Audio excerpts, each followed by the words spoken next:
Alright, so the Book of Boba Fett is back with its 6th episode. Let's talk about it.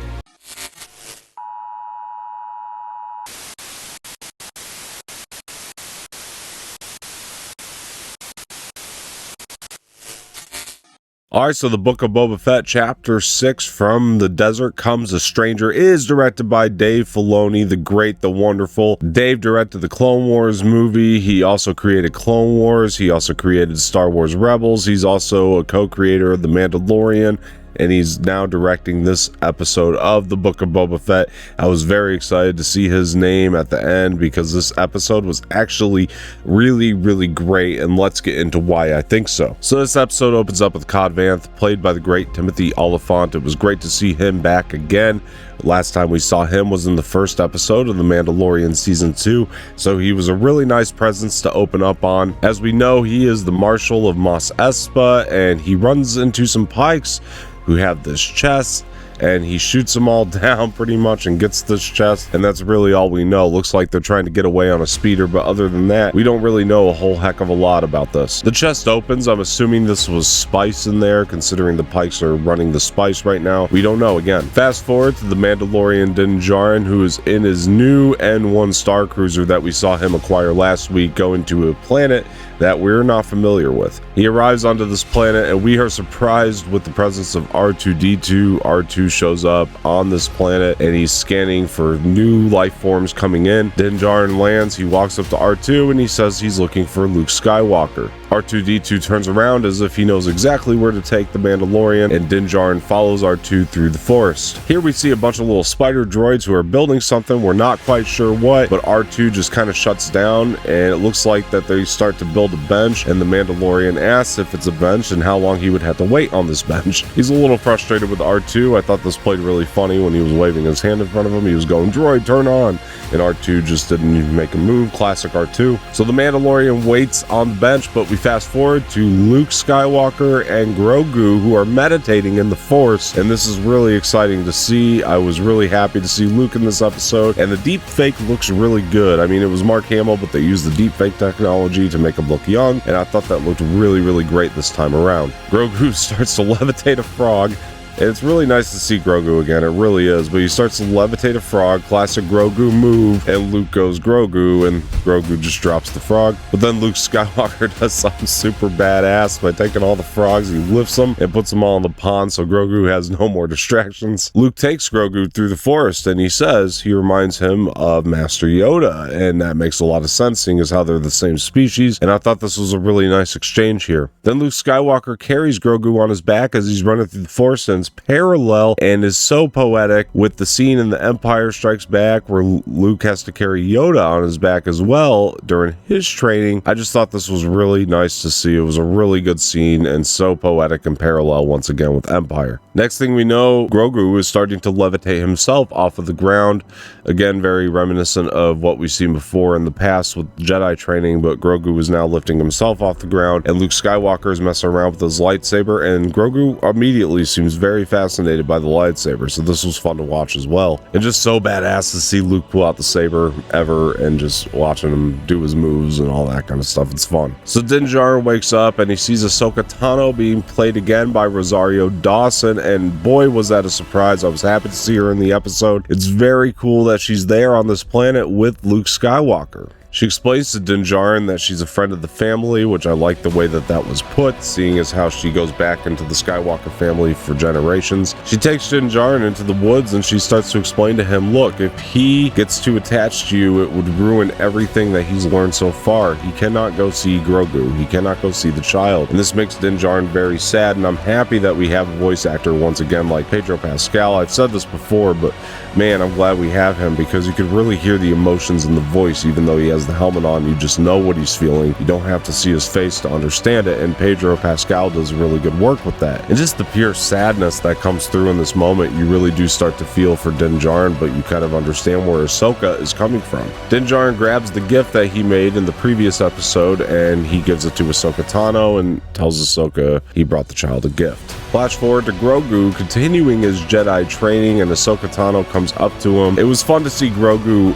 do all these flips and stuff too, by the way. Just a side note, it was just a lot of fun. Ahsoka comes to Luke, and Luke sensed that the Mandalorian was there.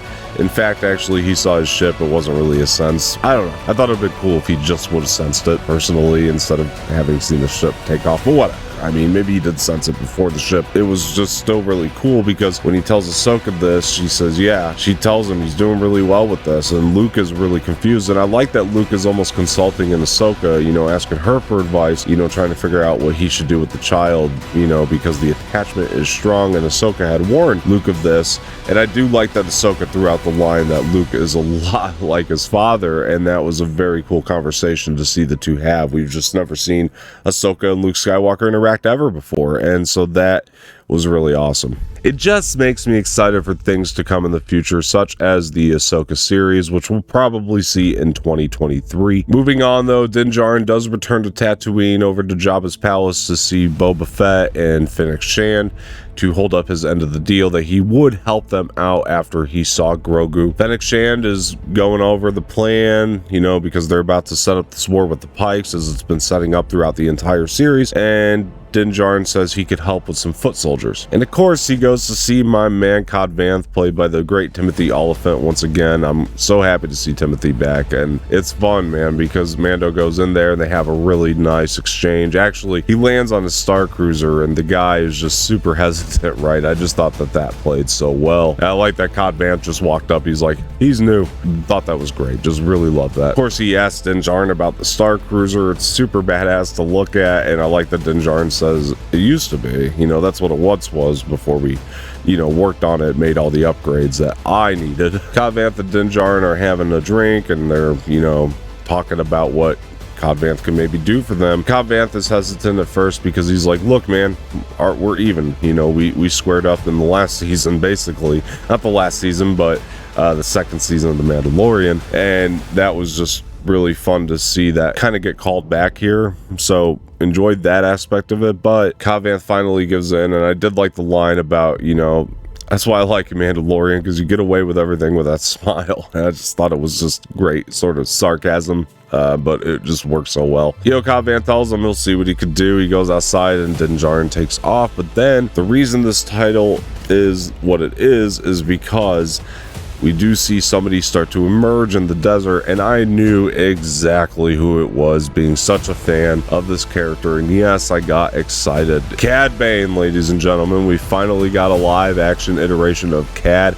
Bane. I've been loving this character ever since the Clone Wars. I love him in the comics. I just think this guy plays well in whatever you put him in, and he's really menacing here. I think this is the best iteration of Cad Bane that we've ever seen. It was just so great to see. He looked great. He looked like the character we'd seen in animation or the comics. It just really fun stuff. I mean, I loved seeing Cad Bane, and oh my god, it was so good. Oh, basically him and Cobb Vanth get into a standoff, and you know, one of Cobb Vanth's guys is getting ready to shoot Cad Bane, and Cad Bane shows, look, man, it takes me no time at all to take anybody out. He took out Cobb Vanth like that, and then he takes out Cobb Vanth's guy like that, just really easily. And what I would like to know is how Cad Bane tracked Cobb Vanth and the fact that he was going to be working with Boba Fett, because he did mention Boba Fett to him before they got into this little standoff. So it just, you know, was wild to me. But so questions to be answered for sure, and I'm sure we'll get around to that. I'm hoping anyway, but it does lead me to believe definitely that maybe this is a part of Crimson Dawn, considering Cad Bane's connections with Maul, and that Kira was running Crimson Dawn, or that she would be his predecessor to run Crimson Dawn had Maul gone out. So I think that Kira is coming in, and you know, she's probably gonna make her appearance in this final episode, and you know, we're gonna see this big war with the Pikes. It's gonna be a lot of fun. But so the last scene of this episode though is something to talk about too. It's gonna be a big question that needs to be answered as well, because Luke Skywalker is with Grogu, and then he opens up this case, and well, actually the first thing he shows Grogu is the gift, right, that Mando gave him.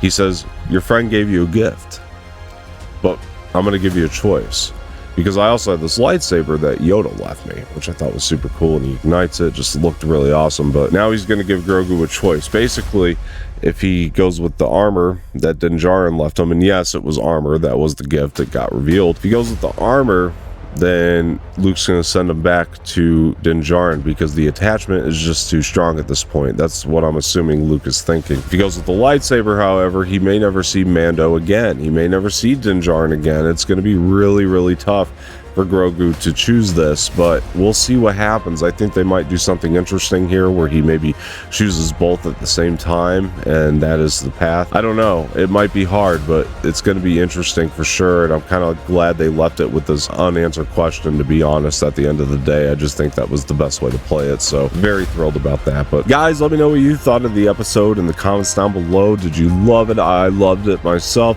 I have been Don Martino. Please like this video, subscribe to the channel, leave some feedback in the comment section, share this with your friends, hit the bell for notifications. Also, guys, if you haven't done so yet, please, on this channel, we also have Imperial Order Podcast. I've been doing this every week with Jose Espinel, and I do hope you guys check that out. We've also been breaking down Boba Fett there, along with other Star Wars things going on in the world, so please make sure you go check that out as well. Thank you so much for joining once again. I've been Don Martino, and we'll see you guys next time.